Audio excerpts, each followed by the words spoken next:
Pada waktu itu, orang-orang yang berada di Yudea harus melarikan diri ke pegunungan. Orang-orang yang ada di dalam kota harus mengungsi.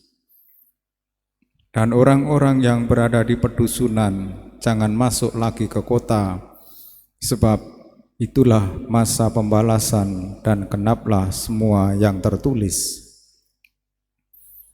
Celakalah para ibu yang sedang hamil atau yang sedang menyusui bayi pada masa itu, sebab kesesakan yang dahsyat akan menimpa seluruh negeri dan murka akan menimpa bangsa ini. Mereka akan tewas oleh mata pedang dan diangkat sebagai tawanan ke segala bangsa. Yerusalem akan diinjak-injak oleh bangsa-bangsa yang tidak mengenal Allah sampai genaplah zaman bangsa-bangsa itu. Dan akan tampaklah tanda-tanda pada matahari, bulan, dan bintang-bintang. Bangsa-bangsa di bumi akan ketakutan dan bingung menghadapi deru dan gelora laut. Orang akan mati ketakutan karena cemas berhubung dengan segala sesuatu yang menimpa bumi ini, karena kuasa-kuasa langit bergoncangan. Pada waktu itu, orang akan melihat Anak Manusia datang dalam awan dengan segala kekuasaan dan kemuliaan. Apabila semuanya itu mulai terjadi, bangkitlah dan angkatlah mukamu, sebab penyelamatanmu sudah dekat. Demikianlah sabda Tuhan.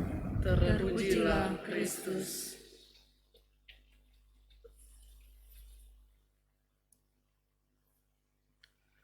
Umat Allah yang terkasih, nubuat kehancuran Bait Allah dan kota Yerusalem sungguh terjadi setelah peristiwa sengsara dan wafat Yesus, yaitu sekitar 70 tahun 70.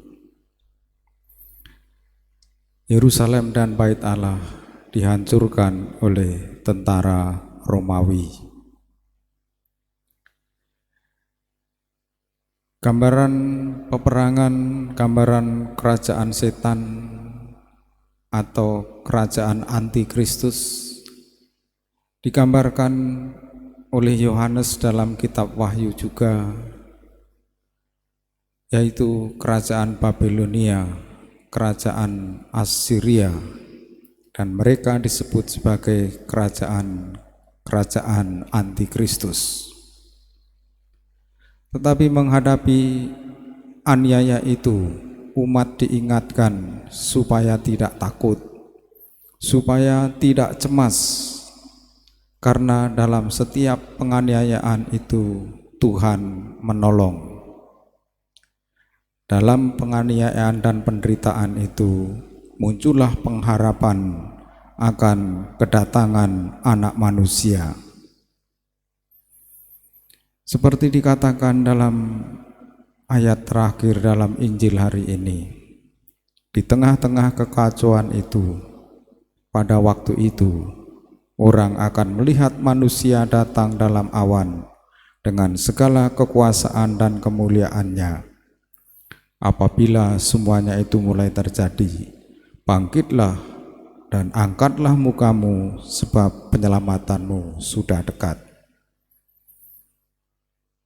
Di dalam penganiayaan dan kesulitan hidup, kita harus tetap berharap, dan pengharapan itu tidak boleh padam, karena dalam situasi sulit kehidupan, Tuhan datang, Tuhan membantu kita, Tuhan mau menciptakan sesuatu yang baru, yaitu kerajaannya.